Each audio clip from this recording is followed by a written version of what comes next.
Muy buenas noches, queridos hermanos y hermanas. Amén. Gloria a Dios, gloria a Dios. Esta noche quiero invitarles a buscar en sus Biblias en la primera epístola de San Juan, el capítulo 4 y el versículo 8. Primera de San Juan, el capítulo 4 y el versículo 8. Y antes de leer este texto, vamos a inclinar nuestros rostros y vamos a pedir la bendición de Dios en el estudio de su palabra. Padre Celestial, te damos gracias por el privilegio de encontrarnos en este lugar. Pedimos, Señor, que tu Espíritu Santo se manifieste en este lugar. Señor, danos claridad de pensamiento y danos la disposición de recibir el mensaje que tienes para nosotros. Te ruego, Señor, que nos ayudes a apreciar los regalos que tú nos has dado, que no rechacemos aquello que ha sido un regalo especial de tu mano. Te pedimos, pues, que nos acompañes, te lo pedimos en el precioso nombre de tu Hijo, Cristo Jesús. Amén. En Primera de Juan, el capítulo 4 y el versículo 8, tenemos el principio fundamental que hace funcionar adecuadamente y ordenadamente el universo. Es un texto muy bien conocido.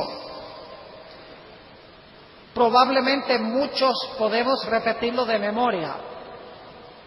Dice allí, el que no ama no conoce a Dios, porque Dios es amor. El que no ama no conoce a Dios, porque Dios es amor. Ahora, si yo les preguntara esta noche, ¿qué es amor? Tal vez tendría tantas respuestas como personas.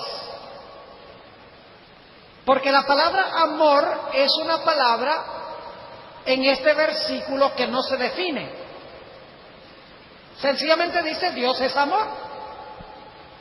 Pero no nos dice qué significa la palabra amor. ¿Cuál es la definición de amor? ¿Cómo funciona el amor en términos prácticos? Por lo tanto, es necesario tener una definición más amplia de lo que significa esta palabra amor. Y la Biblia tiene una explicación más amplia de lo que significa amor. Vayan conmigo a Mateo 22 y los versículos 35 al 39. Mateo 22, 35 al 39. Amor. ¿Qué es amor? Ahora vamos a encontrar que la palabra amor se amplía en dos grandes principios. Es decir, el amor es vertical y el amor se manifiesta horizontalmente. La palabra amor, en otras palabras, se amplía más. Tiene dos dimensiones el amor.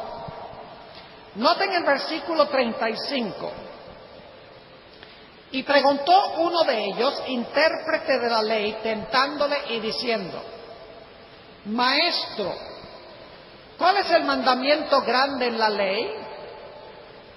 Y Jesús le dijo: amarás al Señor tu Dios de todo tu corazón y de toda tu alma y de toda tu mente. Este es el primero y el grande mandamiento. Y el segundo es semejante a este: amarás a tu prójimo como a ti mismo. Aquí la palabra amor se amplía y descubrimos que el amor tiene dos dimensiones. Tiene una dimensión vertical en nuestra relación con Dios y tiene una dimensión horizontal en nuestra relación con nuestro prójimo. Es decir, el amor tiene dos dimensiones. El amor se ha ampliado en este texto. Pero aún nos queda la pregunta, ¿qué significa amar a Dios? ¿Qué significa amar a nuestro prójimo?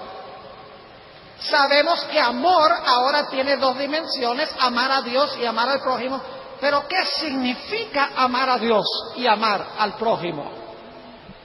Bueno, la Biblia amplía aún más lo que es el amor. El un principio se amplía en dos principios y ahora vamos a ver que los dos principios se amplían en 10 principios. Vayan conmigo a Deuteronomio 4 y los versículos 12 y 13. Deuteronomio 4 y los versículos 12 y 13. Dice aquí: y habló Jehová con vosotros de en medio del fuego. Oísteis la voz de sus palabras, mas a excepción de oír la voz, ninguna figura visteis. Y él os anunció su pacto, el cual os mandó poner por obra las 10 palabras y escribiólas en 2 tablas de piedra. ¿En cuántas tablas de piedra escribió Dios los 10 mandamientos? En 2 tablas de piedra. Podría haberlos escrito en 3, o en una tabla, o en 4 tablas.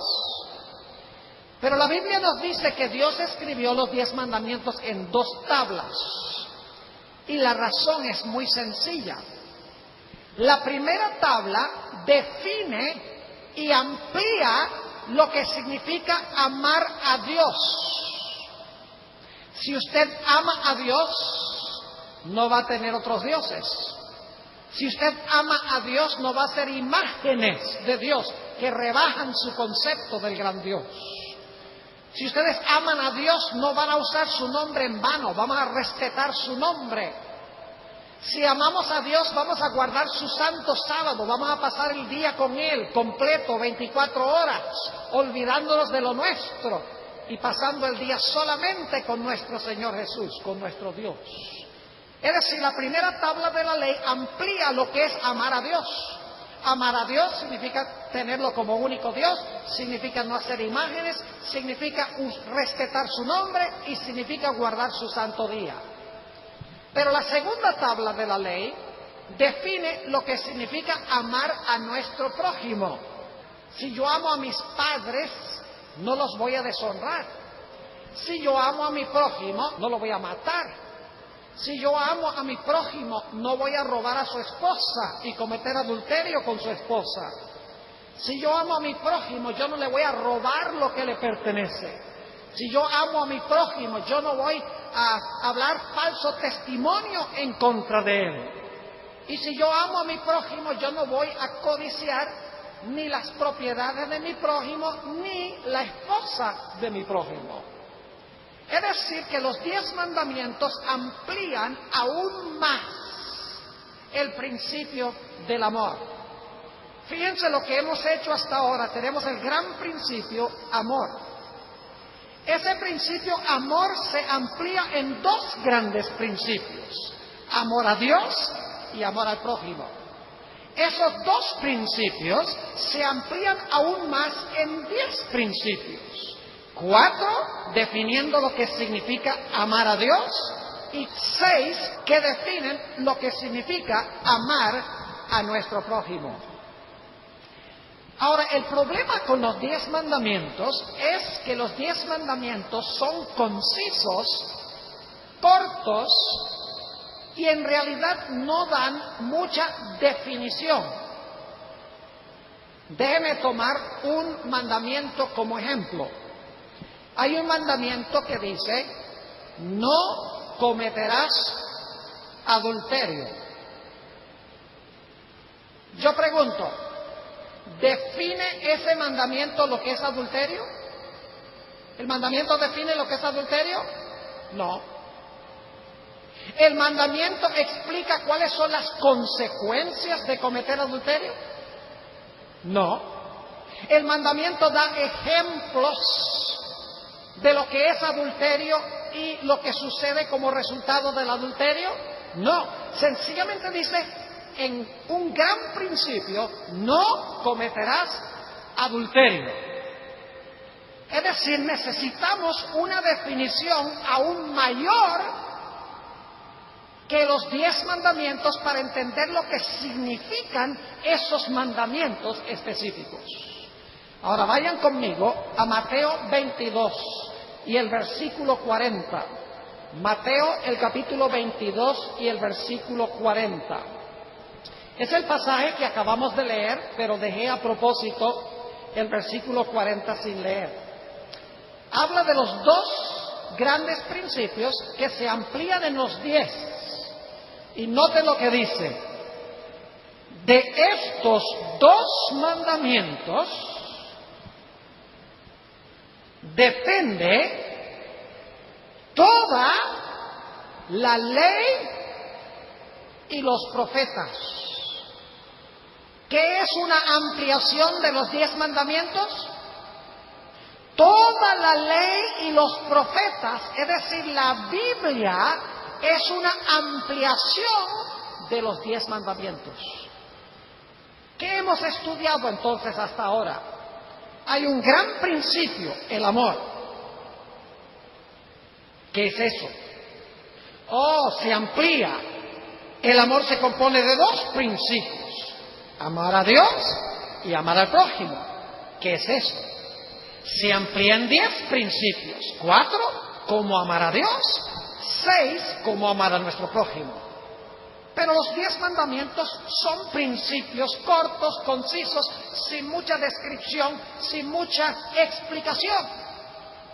Por lo tanto, Dios dice, te voy a dar toda una Biblia que se expresa como la ley y los profetas para explicarte y definirte los 10 mandamientos. Escuchen bien, los 10 mandamientos se amplían en la Biblia. La Biblia en realidad no es más ni menos que una ampliación de los 10 mandamientos.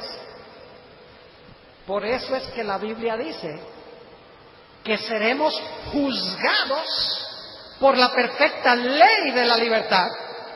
Pero hay otros versículos que dicen que seremos juzgados por la palabra de Dios. Juan 12:48, Jesús dice, la palabra que yo os he hablado os juzgará en el día postrero. Mientras que Salomón dice en Eclesiastés 12, teme a Dios y guarda sus mandamientos, porque esto es el todo del hombre, porque Dios traerá toda obra a juicio. Toda obra que está relacionada con los 10 mandamientos. Es decir, que el Antiguo y el Nuevo Testamento son sencillamente una ampliación de los 10 mandamientos. Permítame darles una explicación, volviendo otra vez al mandamiento que dice, no cometerás adulterio, para que ustedes vean la utilidad de la Biblia para explicar este mandamiento y ampliar este mandamiento. ¿Ese mandamiento dice que mirar a una mujer para codiciarla es adulterio? El mandamiento dice que si tú miras a una mujer para codiciarla, ¿cometiste adulterio? ¿El mandamiento lo dice? No, señor. El mandamiento dice, no cometerás ¿qué? Adulterio. Pero Jesús dice, déjame ampliarte ese detalle. No es suficiente no cometer el acto, ya si lo pensaste, adulteraste. Esa es una ampliación del mandamiento, no cometerás adulterio. Yo pregunto, ese mandamiento dice que si tú te divorcias sin que tu esposo o tu esposa haya cometido adulterio, que tú cometes adulterio. ¿El mandamiento lo dice? ¿Que no te puedes divorciar y casar de nuevo, no sea por adulterio? ¿El mandamiento lo dice? No. Pero lo dice Jesús. ¿Qué mandamiento está ampliando Jesús? Está ampliando el mandamiento que dice, no cometerás ¿qué? No cometerás adulterio. Yo pregunto, ¿este mandamiento prohíbe también otras aberraciones sexuales? El mandamiento no lo dice, sencillamente dice, no cometerás adulterio. Pero cuando miramos la Biblia, nos damos cuenta que este mandamiento prohíbe mucho más que un hombre casado acostarse con la esposa de otro hombre casado. Por ejemplo, en 1 Corintios 5, el apóstol Pablo prohíbe el incesto. En Génesis, el capítulo 19, se habla negativamente de la homosexualidad. En Levítico 19:29 se habla negativamente de la prostitución. En 1 Corintios 6:18 la Biblia prohíbe la fornicación. En 1 de Pedro 4:3 se prohíbe la lascivia, que son aberraciones sexuales. Y si ustedes miran la historia de David, el adulterio de David, allí pueden ver las consecuencias terribles de cometer adulterio. Ahora yo pregunto, ¿la Biblia amplía el séptimo mandamiento? ¿Les ayuda a entender mucho más lo que significa no cometerás adulterio? Claro, incluye la lascivia, incluye la prostitución, incluye la fornicación, incluye el adulterio, incluye pensamientos impuros, incluye el incesto, y la Biblia nos muestra en la historia de David y otras historias lo terrible que es las consecuencias de cometer adulterio. Es decir, ese mandamiento que tiene 3 palabritas, no cometerás adulterio, tiene implicaciones mucho más grandes que solamente esas 3 palabras. La Biblia es una ampliación del séptimo mandamiento. ¿Están entendiendo lo que estoy diciendo? Y podríamos hacer lo mismo con todos los mandamientos. Yo pregunto, ¿la Biblia amplía lo que significa guardar el sábado y las consecuencias de no guardar correctamente el sábado? La Biblia amplía la importancia de la integridad absoluta, de siempre decir la verdad, y las consecuencias de no decir la verdad. Tiene la experiencia de Abraham, la experiencia de Jacob, la experiencia de cuando David mintió y como resultado murió el sumo sacerdote, 85 sacerdotes, por la mentira de David. Es decir, la Biblia amplía con lujo de detalles cada uno de los 10 mandamientos y explica lo que significa amar. ¿Cuántos están entendiendo lo que estamos diciendo? Levanten la mano. Gloria a Dios. Pero ahora escuchen bien. ¿Hay alguna parte en la Biblia donde dice no verás pornografía? ¿Alguna parte de la Biblia prohíbe directamente la pornografía? ¿Así en esas palabras? No. ¿Hay alguna parte de la Biblia que dice no practicarás la masturbación? Entonces, como la Biblia no lo menciona, está bien. Como la Biblia no dice no verás pornografía, como la Biblia no dice no practicarás la masturbación, entonces no hay ningún problema porque la Biblia no lo dice. ¿Qué les parece? Yo quiero decirles esta noche que Dios ha dado una ampliación aún mayor de lo que significa el amor.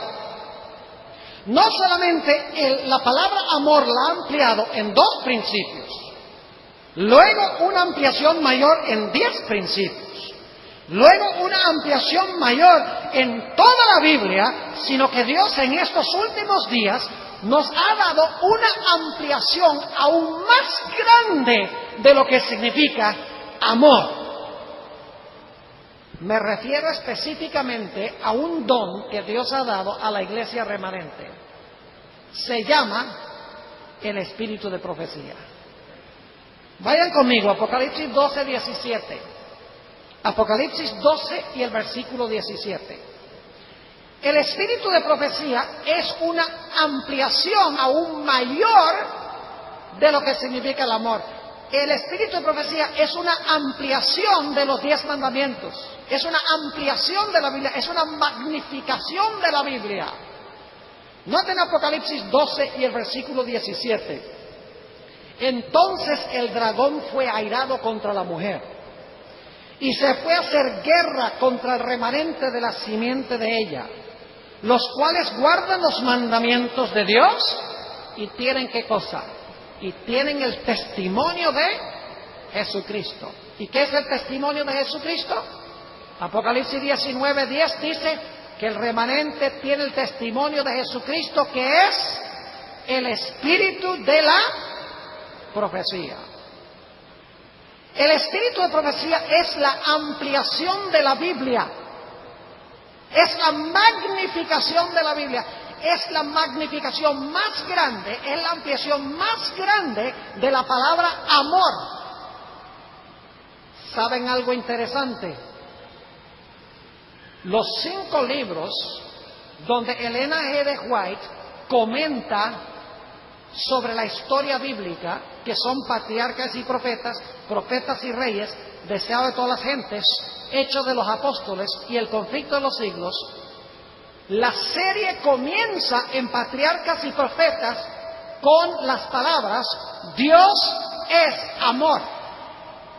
Y el conflicto de los siglos, las últimas palabras en el conflicto de los siglos son Dios es amor. Y todo lo que está entre la primera página de Patriarcas y Profetas y lo que está en la última página del conflicto de los siglos es una ampliación del principio que Dios es amor.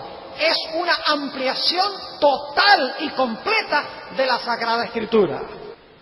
Ahora, algunas personas dirán, pero Pastor Bob, ¿para qué necesitamos a Elena G. de White si tenemos la Biblia? Hoy en día se ha vuelto muy común eso en la iglesia adventista, inclusive la gente dice, no necesitamos el espíritu de profecía, solamente necesitamos hacer lo que dice la Biblia. ¿Saben por qué? Porque hay ciertas prácticas que la Biblia no prohíbe explícitamente, que la gente quiere practicar. El espíritu de profecía los prohíbe, pero la Biblia no. Entonces dicen, eso no está en la Biblia, pero está en los escritos de la hermana White. Ah, no, pero nosotros vamos a ir por la Biblia. Les doy un ejemplo. La masturbación. No van a encontrar en la Biblia que digan no practicarás ese hábito. Pero la hermana White sí. La hermana White dice que causa daño fisiológico y causa daño psicológico y causa daño espiritual y dice que es pecado. Yo pregunto, ¿la hermana White le está agregando algo que no está en la Biblia? ¿Está añadiendo nueva luz que no está en la Biblia? Claro que no. ¿Qué está haciendo? Está ampliando el mandamiento que dice que no cometerás adulterio y lo hace explícito para que nadie tenga una excusa, para que en el juicio nadie le diga a Dios, ah Señor, pero tú no pusiste en la Biblia, no practicarás la masturbación, tú no pusiste eso en tu palabra, y Dios va a decir, pero lo puse en el espíritu de profecía. Yo pregunto una cosa, y aquí somos adultos, hay algunos niños. ¿Ustedes piensan que una persona puede practicar la masturbación sin pensamientos impuros? Yo no creo. Y ahora de repente hay silencio rotundo en este lugar. Porque usted sabe muy bien que una persona que practica la masturbación tiene pensamientos impuros antes de cometer ese acto. Y es una violación del principio que dice, si miras a una mujer para codiciarla, en tu mente ya cometiste adulterio. ¿Dónde? En tu corazón. ¿Tiene Elena G. de White razón en explícitamente decir que eso es pecado? Claro que sí. Ahora, permítame leerles una cita del Espíritu de Profecía. Esta cita la encontramos en Joyas de los Testimonios, tomo 2, páginas 280 y 81. Porque aún los adventistas entendemos mal el propósito del Espíritu de Profecía. Dice la sierva de Dios esto. Le está escribiendo a un hermano, el hermano J. Dice, si os hubierais dedicado a estudiar la palabra de Dios, ahora escuchen esto, con un deseo de alcanzar la norma de la Biblia y la perfección cristiana, no habríais necesitado los testimonios. ¿Captaron eso? Es decir, si una persona, ella dice, si tú hubieras estudiado la palabra de Dios con el fin y el deseo de alcanzar la norma que pone la Biblia y la perfección cristiana, no hubiera sido necesario los testimonios. Es decir, mis escritos no hubieran sido necesarios. Sigue diciendo, es porque habéis descuidado el familiarizados con el libro inspirado de Dios, por lo que Él ha tratado de alcanzaros mediante testimonios sencillos y directos, llamando vuestra atención a las palabras de la inspiración que habéis descuidado de obedecer. ¿A dónde dirigen los escritos de Elena G. de White? Dice ella, a las palabras de la inspiración que habéis descuidado de obedecer e invitándoos a amoldar vuestra vida de acuerdo con sus enseñanzas puras y elevadas. Los testimonios escritos, se refiere a sus escritos, los testimonios escritos no son dados para proporcionar nueva luz, sino para impresionar vívidamente en el corazón las verdades de la inspiración ya reveladas. El Espíritu de Profecía no trae nueva luz, sino que recalca y subraya la vieja luz. Sigue diciendo ella, el deber del hombre hacia Dios y sus semejantes ha sido especificado distintamente en la palabra de Dios. Yo no sé si ustedes notaron, voy a leer otra vez. Dice, el deber del hombre hacia Dios y sus semejantes. ¿Cuáles mandamientos son esos? Los dos, ¿verdad que sí? Dice, ha sido especificado distintamente en la palabra de Dios. Sin embargo, son pocos entre vosotros los que obedecen a la luz dada. No son sacadas a relucir verdades adicionales en los testimonios, sino que Dios ha simplificado por medio de los testimonios las grandes verdades ya dadas en la forma de su elección. Las ha presentado a la gente para despertar e impresionar su mente con ellas, a fin de que todos queden sin excusa. Lo expresó así en el tomo 3 de Mensajes Selectos, página 30. Dice la sierva de Dios, poco caso se hace a la Biblia. Y por esto el Señor ha dado una luz menor para guiar a los hombres y a las mujeres a la luz ¿qué? A la luz mayor. Es decir, el propósito del Espíritu de Profecía es ampliar lo que tenemos en la Biblia. Ahora yo quiero preguntarles, voy a darles varios ejemplos ahora del Espíritu de Profecía. ¿Alguien quiere mostrarme un texto de la Biblia que dice, no irás al cine? ¿Alguien conoce un texto que dice no irás al cine?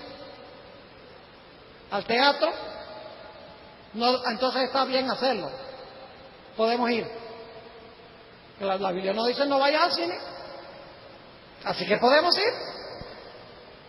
¿Están de acuerdo? ¿Podemos ir?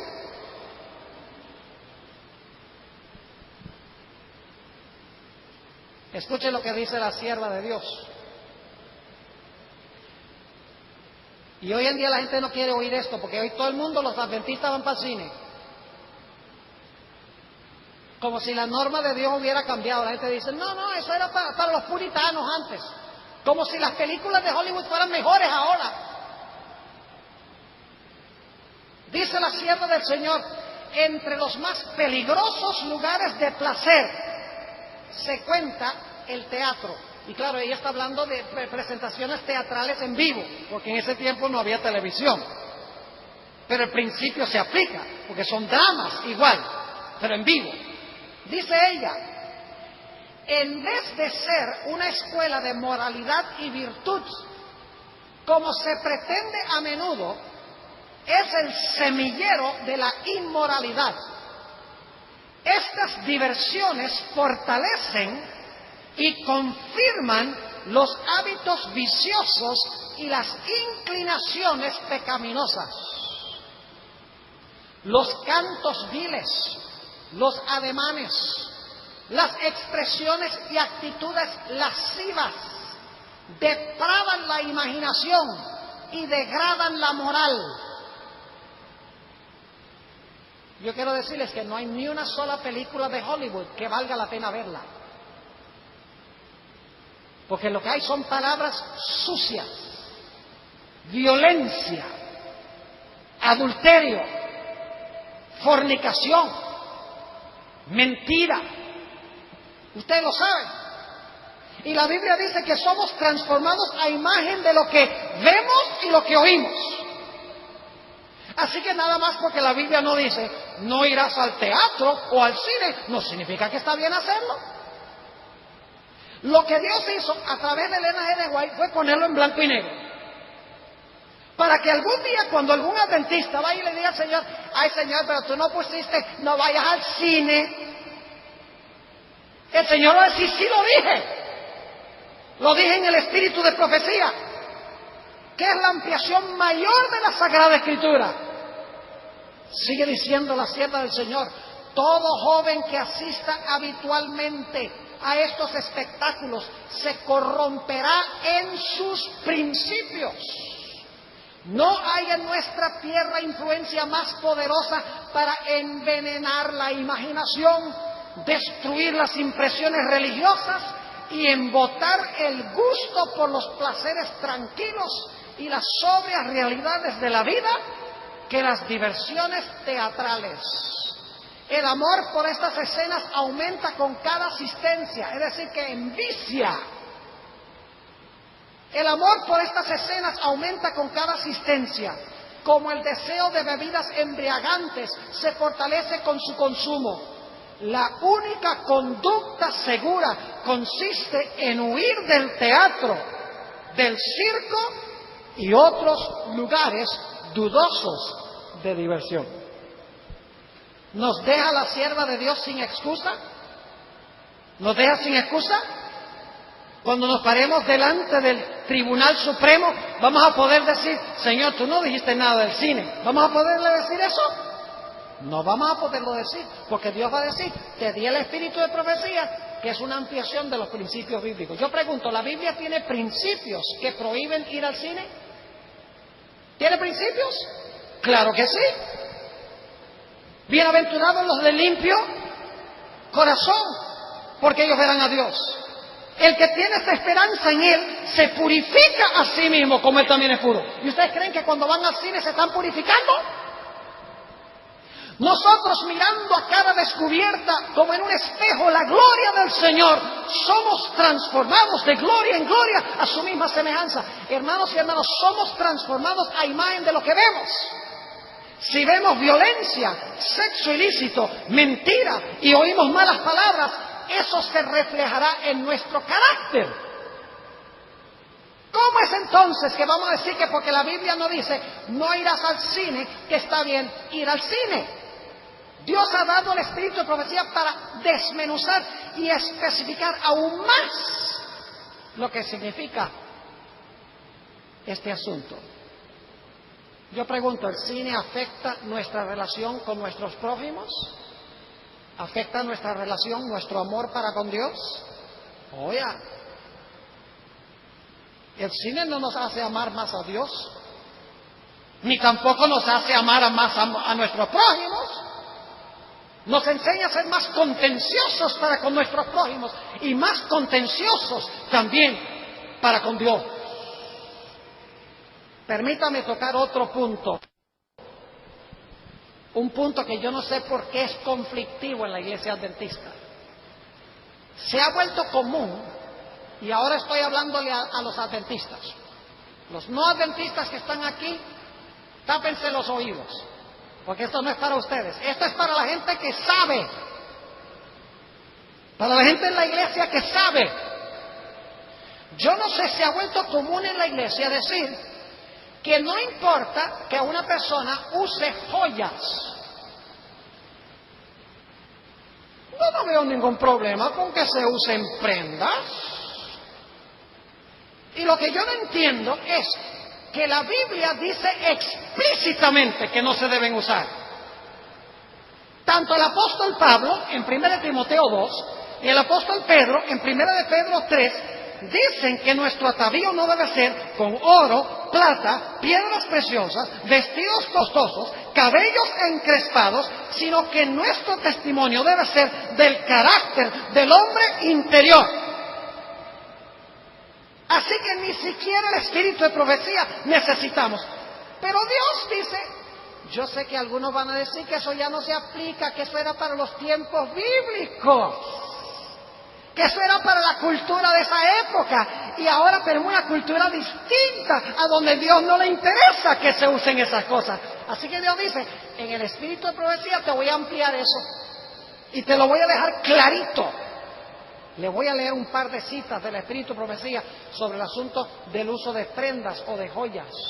Ha entrado a la iglesia, hermanos y hermanas, tremenda mundanalidad. Antes era que uno podía distinguir a una mujer adventista de una mujer no adventista. Yo estuve recientemente en Chiapas, en la ciudad de Tuxtla Gutiérrez. Fuimos a comer a un restaurante vegetariano allá con un hermano que me llevó allá a conocer el Cañón del Sumidero. Yo no sé si alguno de ustedes ha ido ahí alguna vez, pero en todo caso fuimos a comer al restaurante vegetariano y cuando estábamos comiendo ahí, yo veía a una señora que estaba en una mesa que quedaba como a 2 mesas de donde estábamos nosotros. Y yo le dije al hermano, esa señora es adventista. Dice, no, ¿cómo lo sabe? Le digo, lo sé por la cara. Me dice, no puede ser. Le dije, vaya, pregúntele, ¿verdad? Así que el hermano fue y le preguntó, y resulta que no solo era adventista, sino que era maestra de una escuela adventista. Y vino a nuestra mesa y se puso a hablar con nosotros. Hay algo especial en una mujer adventista cuando se atavía como Dios dice que se debe ataviar. Y no quiero meterme solamente con las mujeres, porque hoy en día los hombres son igual de vanidosos. Se visten para atraer la atención a sí mismos. ¿Es verdad lo que estoy diciendo o no es verdad? Ustedes saben que es verdad. La hermana White dice que la iglesia adventista debe volverse más distintiva que nunca en los últimos días. No debe acercarse más al mundo, sino que debe ser distinta del mundo. Debemos nosotros, antes de bautizar a una persona, enseñarle estas cosas, a entregar sus ídolos, a despojarse de todo lo que ofende a Dios. No debemos enterrarlos vivos, debemos enterrarlos habiendo muerto el pecado. Dice la sierva de Dios, hablando de un pastor Simpson, que era evangelista, dicho sea de paso, dice, el pastor Simpson explica las profecías usando cuadros ilustrativos que demuestran que el fin de todas las cosas está a las puertas. Es decir, este pastor evangelista usaba cuadros, hoy diríamos PowerPoint, para mostrar que estamos muy cerca del fin. Dice ella, al igual que en 1844, familias enteras se han colocado en el lado del Señor en obediencia a su ley, como resultado de la conferencia de este hombre. Ahora escuchen cuál fue el fruto de este evangelismo. Joyas que han costado muchos centenares de dólares han sido entregados al pastor Simpson para que él las venda y use el dinero para la causa. ¿Qué pasa cuando se hace evangelismo de verdad?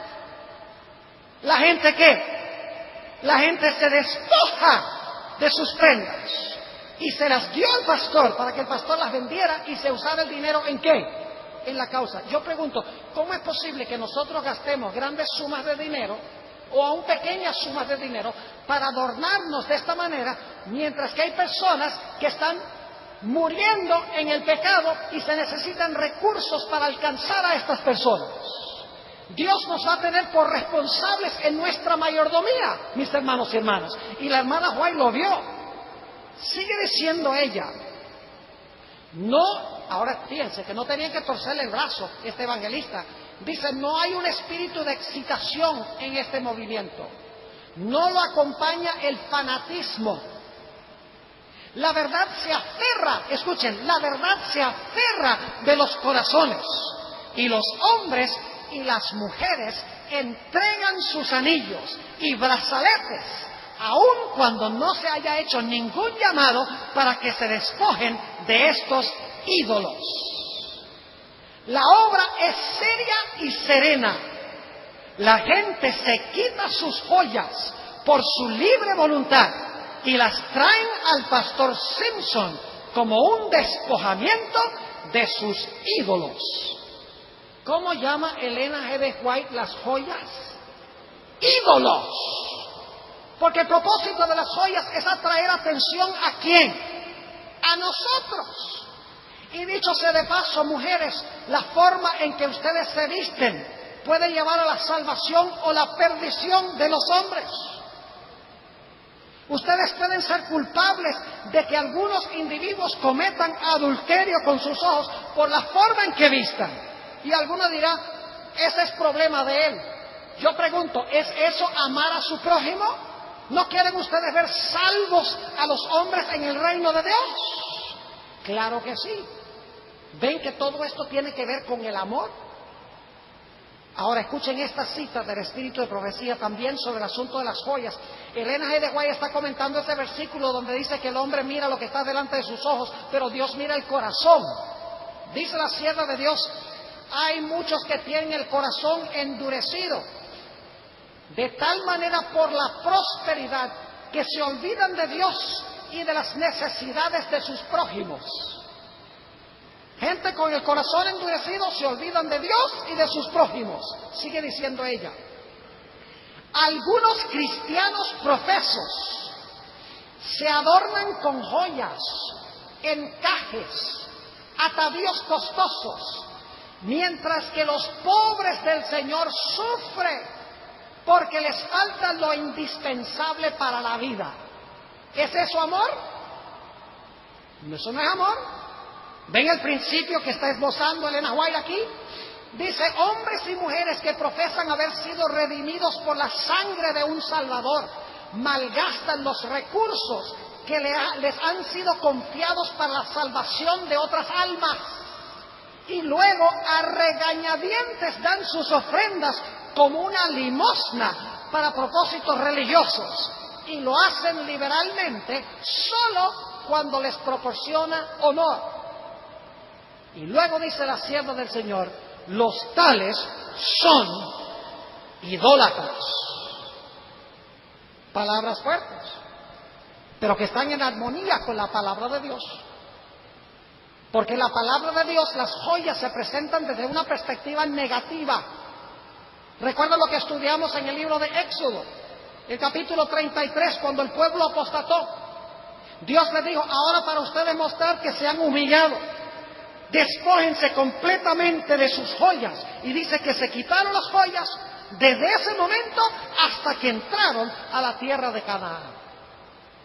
Es decir, es una señal de humildad, de humillación a Dios, despojarnos de todo aquello que distrae la atención de Dios y de aquello que perjudica a nuestro prójimo. Yo quiero preguntarles, otro problema que tenemos en la iglesia adventista hoy en día es que la gente ya cree que no está mal tomar café, frío o caliente, frío o caliente. ¿Ustedes saben lo que yo quiero decir por frío? Coca-Cola y Pepsi-Cola son café frío. Yo me acuerdo que había tiempos, cuando yo estaba creciendo, que a un adventista nunca se le ocurría tomar una Coca-Cola. Hoy en día todo el mundo toma Coca-Cola y Pepsi-Cola. No todos los adventistas, pero en la iglesia es común. Y alguien dice, pastor, muéstreme un texto de la Biblia que dice, no tomarás Coca-Cola. Muéstrame un texto de la Biblia que diga, no tomarás café. Muéstrame un texto de la Biblia que dice, no fumarás. Y algunos dicen, mire, la Biblia dice que algunos tomaban vino. Jesús hizo vino en las bodas de Caná. Fíjense cómo usted usa la Biblia para excusar el pecado. El apóstol Pablo dijo, un poco de vino para el estómago. Y los adventistas, algunos agarran eso, por lo menos en los Estados Unidos, y dicen, está bien tomar un poco de vino con las comidas. Están buscando en la Biblia cualquier excusa para justificar lo que quieren hacer. Por eso Dios ha dado el Espíritu de profecía para explicar esos textos y decir, mucho cuidado con justificar el pecado. Hace algunos años estaba dando una campaña evangelística en la ciudad de Albuquerque, Nuevo México, que queda en el centro de los Estados Unidos. Y mientras estaba manejando al lugar de la reunión, estaba escuchando un programa cristiano de radio. Era un programa donde la gente llamaba y entonces el que estaba en la emisora de radio, un cristiano, contestaba las preguntas bíblicas que hacía la gente. Y ustedes tal vez no me van a creer la historia que les voy a relatar, pero es la pura verdad. Una persona llamó al que estaba en la emisora y le dijo, mire, yo tengo dos preguntas. Número 1, ¿es pecado fumar? Y número 2, ¿me va a mandar Dios al infierno por fumar? Y me quedé aterrado de lo que dijo este pastor en la emisora en respuesta a estas preguntas. Le dijo, con respecto a tu primera pregunta, que si fumar es pecado, claro que no es pecado, porque la Biblia no dice no fumarás. Y dice, con respecto a tu segunda pregunta, de que si Dios te va a mandar al infierno por fumar, dice, no, más rápido vas a llegar al cielo. Lo que estaba diciendo era, claro, porque te vas a morir de cáncer del pulmón, te vas a morir antes de tu tiempo, entonces el alma va a salir volando al cielo. Y yo pensé, este es un cristiano contestando preguntas por radio y diciéndole a la gente que está bien fumar y que aunque fumen van a llegar más rápido al cielo. Yo dije, ¿en qué condición está el cristianismo? Y muchos adventistas, porque la Biblia no lo dice explícitamente, dicen que está bien hacerlo. Por eso Dios dio esta cita en el libro Evangelismo, páginas 196 y 197, dice la sierva de Dios. Dios ha escrito su ley en todo nervio y músculo, en toda fibra y función del cuerpo humano. La complacencia del apetito antinatural, escuchen, la complacencia del apetito antinatural, ya sea por el té, el café, el tabaco o el alcohol, es intemperancia y se halla en guerra contra las leyes de la vida y la salud. Usando estos artículos prohibidos, se crea una condición en el organismo que el Creador nunca propuso que hubiera. Ahora escuchen esto. Esta complacencia en cualquiera de los miembros de la familia humana es pecado, ¿dónde está entonces tu excusa para tomar té o café, frío o caliente? ¿O para fumar?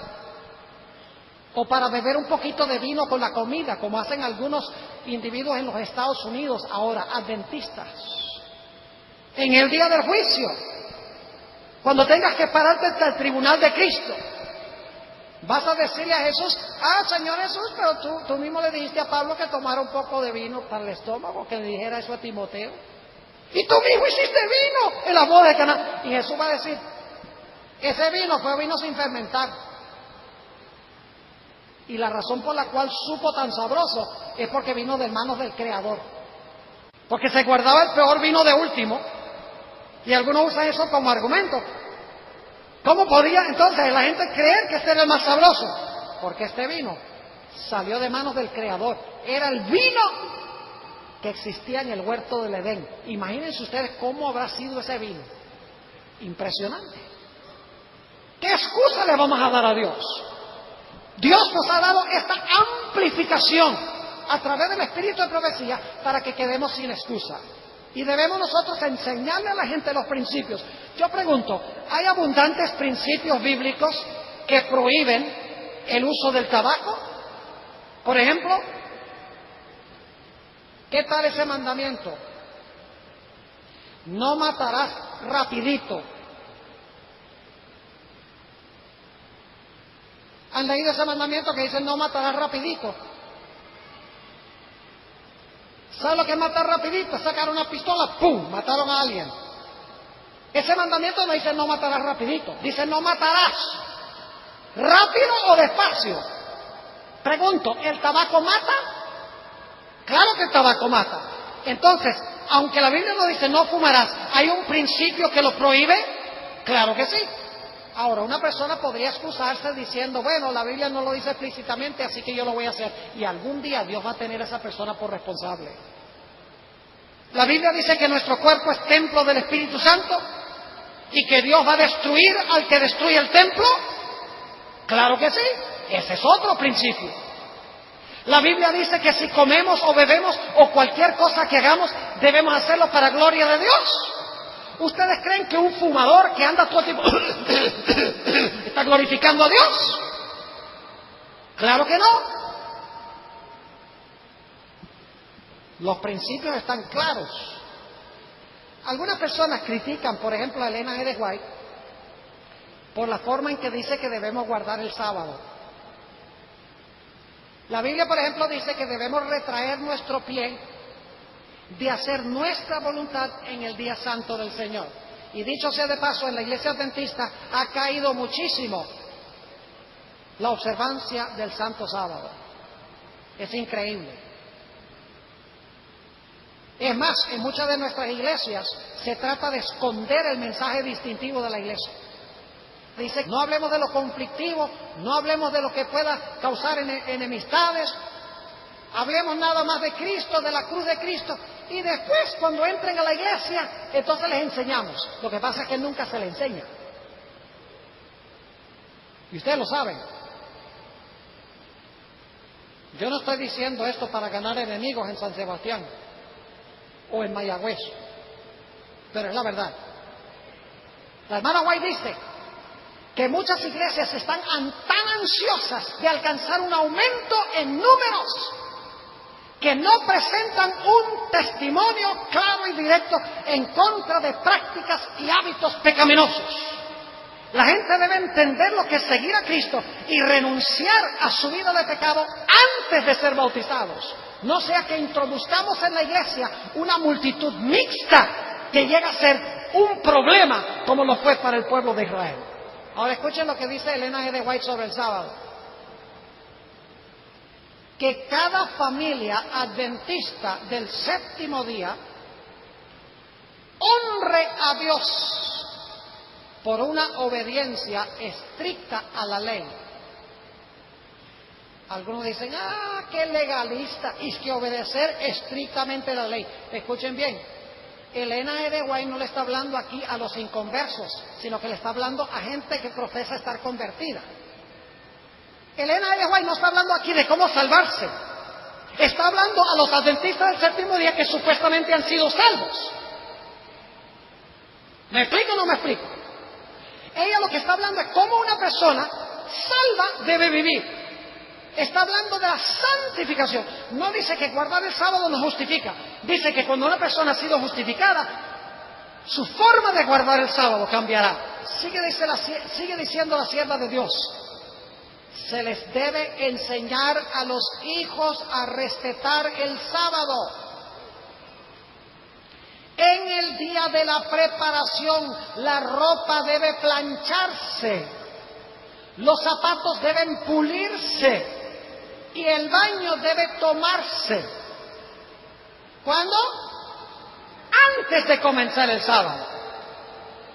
Luego, dice ella, en torno del altar familiar, todos deben reunirse para darle la bienvenida al día santo de Dios, así como si esperaran ansiosamente la llegada de un querido amigo. Quiero contarles una experiencia. Cuando yo viví en Colombia, fui alumno allá y fui también profesor en el mismo colegio. Allá se tiene una práctica que se conoce como la cortina. Los que formalizan su relación como novios, cada 2 semanas, pueden pasar 2 horas juntos, en ese tiempo por lo menos, detrás de una cortina en la casa del preceptor o la preceptora. Imagínense eso. Todo el resto del tiempo, el plantel, un lado del plantel era masculino y el otro lado del plantel era femenino. Algunos de ustedes recordarán esos días. Yo veo a algunos diciendo, yo recuerdo esos días. Se sentaban los varones en un lado del auditorio y las damas en el otro lado del auditorio. Así que una vez cada 2 semanas era maravilloso uno poder pasar 2 horas con la novia.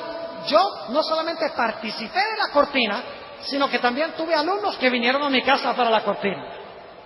¿Y saben algo interesante? Los novios siempre llegaban temprano a la cortina. Siempre llegaban a veces 15, 20 minutos antes de la hora de empezar, para ver si podían agarrar un poquito de tiempo extra. Y cuando la cortina se estaba terminando, se hacían los locos. No sé si conocen esa expresión. Se hacían los desentendidos. Y seguían allí en la cortina, esperando que yo viniera o que viniera el profesor y diera, mira, se acabó la cortina. Y aún así arrastraban los pies y no se querían ir, porque querían extender la cortina. Yo pregunto, ¿por qué razón llegaban temprano a la cortina y por qué razón no querían que la cortina se terminara? ¿Por qué qué? Porque se amaban. Mis hermanos y hermanas, el sábado es la cortina semanal con Jesús. Y si amamos a Jesús, vamos a querer llegar ¿cómo? Vamos a cuidar los bordes del sábado, porque decimos, si estoy listo media hora antes, de pronto Jesús se viene media hora antes. Y al final del sábado, no vamos a estar bajando el sol a sombrerazos. No vamos a estar diciendo, ¡ay, cuándo terminará este sábado para poder tener el social del sábado noche! No, vamos a querer extender el borde de la terminación del sábado, porque amamos tanto a Jesús que no queremos que Él se vaya. Y queremos que Él llegue temprano, porque son 24 horas completas con el Señor Jesús. Por eso la hermana White dice, pule los zapatos, lava la ropa, plancha la ropa, ten toda la comida lista. No estés haciendo eso a última hora, robando tiempo de tu relación con Jesús. Ten todo eso listo para que cuando llegue la hora de la cortina puedan pasar todas las 24 horas juntos, tú y Jesús. ¿Tiene razón Elena G. White en mencionar esto? ¿Dónde dice la Biblia pule los zapatos antes del sábado? ¿Dónde dice la Biblia plancha la ropa antes del sábado? ¿Dónde dice la Biblia estos detalles que menciona el Espíritu de Profecía? No lo menciona específicamente, pero Elena G. White está ampliando un qué. Está ampliando un principio de la palabra de Dios. Mis hermanos y hermanas, Dios ha dado un regalo precioso a la iglesia adventista en el espíritu de profecía. Hoy en día, en muchas iglesias ni siquiera se quiere mencionar el nombre del linaje de White o el espíritu de profecía. Yo sé por experiencia personal. Cuando yo llegué a la iglesia que estoy pastoreando, que dicho sea es una iglesia de habla inglesa, es una iglesia que tiene casi 1,200 miembros, pero es una iglesia adventista de verdad. Cuando yo llegué allí, había cierto elemento en la iglesia, un grupo influyente, que casi lo primero que me dicen es: pastor, nosotros no queremos que usted mencione el nombre de Elena G. de White desde el púlpito. Le dije, pues siento mucho, pero lo van a escuchar bastante. Y queremos que usted tenga un servicio de canto con keyboards y con tambores entre la escuela sabática y el culto divino. Le dije, mientras yo esté aquí, no va a pasar. Y no predique sobre el asunto de las joyas y eso. Le dije, cualquier persona que vaya a ser líder en la iglesia tiene que vestirse como eso. No va a haber líderes en la iglesia con joyas. Y otra cosa que querían era ordenar mujeres como ancianas. Y no me voy a meter en ese territorio. Pero les dije, mientras yo esté aquí, no vamos a ordenar ancianas. Porque todas las listas en la Biblia de oficiales dice que deben ser maridos de una mujer. El hombre es el líder espiritual en la casa y también en la iglesia, según el espíritu de profecía. Y gracias a Dios llevo casi 10 años en esa iglesia. En febrero cumplo 10 años. Y qué lindo es toda esa gente que no quería usar el espíritu de profecía, que quería toda esa música contemporánea. Todos se fueron a otra iglesia ahí en la ciudad que le gustan todas esas cosas. Pero ¿saben lo que ha sucedido recientemente? Poco a poco se han estado viniendo de esa iglesia gente que pertenece a esa iglesia, a la iglesia nuestra. Inclusive una hermana hace 2 semanas, después del sermón el sábado, me dijo, pastor, yo asisto a esta iglesia, que no voy a mencionar su nombre, dice, porque me gusta el entusiasmo y el ánimo y la alegría que hay ahí en la iglesia. Dice, pero hay un problema, y es que allí no se predica la verdad. Y dice, a mí lo que me interesa ahora es prepararme para el cielo. Así que, pastor, por favor, pida mi feligresía de esa iglesia para transferirme a su iglesia. Y efectivamente lo hicimos, y dentro de 1 o 2 semanas lo vamos a aceptar como miembro de la iglesia. Alguna persona podrá pensar, el pastor Bor es fanático. Pastor Bor no es fanático. El pastor Bor es adventista del séptimo día. El pastor Bor cree que estamos viviendo en los últimos días y que nosotros tenemos un mensaje distintivo y tenemos un estilo de vida distintivo y debemos distinguirnos del mundo, que la gente no pueda sino darse cuenta que somos adventistas del séptimo día. Antes de terminar, quiero entrar en un terreno peligroso y para esto voy a pedir que vengan mis guardaespaldas para acá. Hay alguien me vea, yo le guardaespaldas. Algunas personas dicen esto: la Biblia permite comer ciertas clases de carnes limpias. Escuchen bien lo que les voy a decir, porque he escuchado inclusive líderes de las iglesias que han usado este argumento. Dicen, la Biblia permite comer, por ejemplo, carne de pollo y carne de res y oveja y peces que tienen escamas y aletas. Y luego dicen, pero fíjense que Elena G. de White dice que ni siquiera los animales limpios los puede comer uno. Entonces, Elena G. de White lo que está haciendo es contradiciendo la Biblia. Lo que Dios permite en la Biblia, Elena White dice que no. Es una contradicción a la Biblia.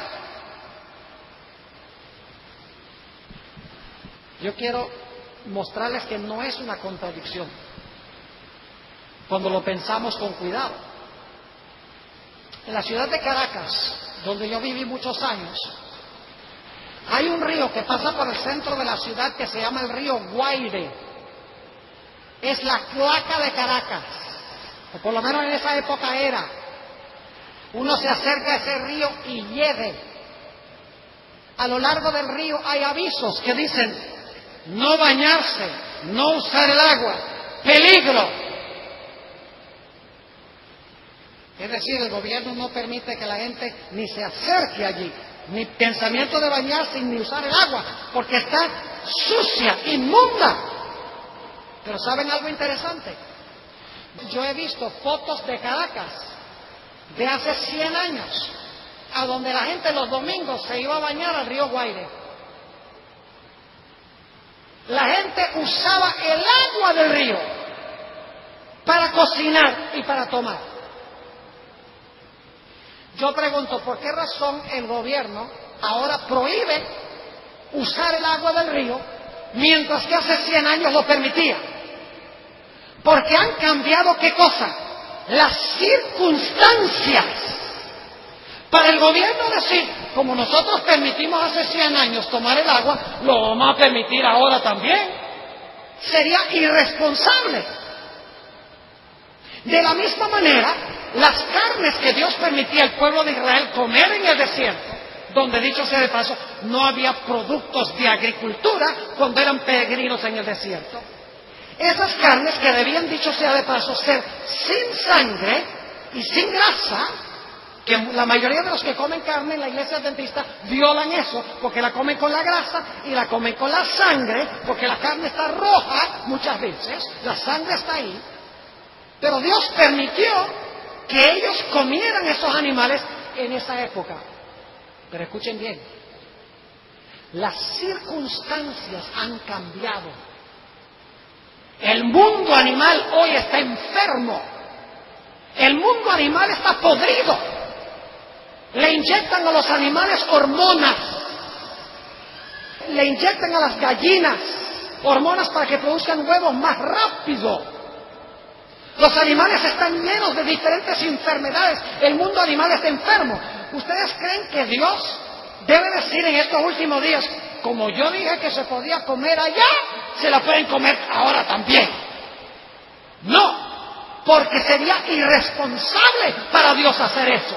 Porque las circunstancias las circunstancias han cambiado, y el cambio de circunstancias exige que Dios cambie su consejo sin contradecirse, porque Dios lo hace para nuestro bien, en aquel tiempo para bien de Israel, y en este tiempo el bien para nosotros. Dice la sierva del Señor en el Ministerio de Curación, página 241, la carne no fue nunca el mejor alimento, pero su uso es hoy día doblemente inconveniente, ya que el número de los casos de enfermedad aumenta cada vez más entre los animales. Los que comen carne y sus derivados no saben lo que ingieren.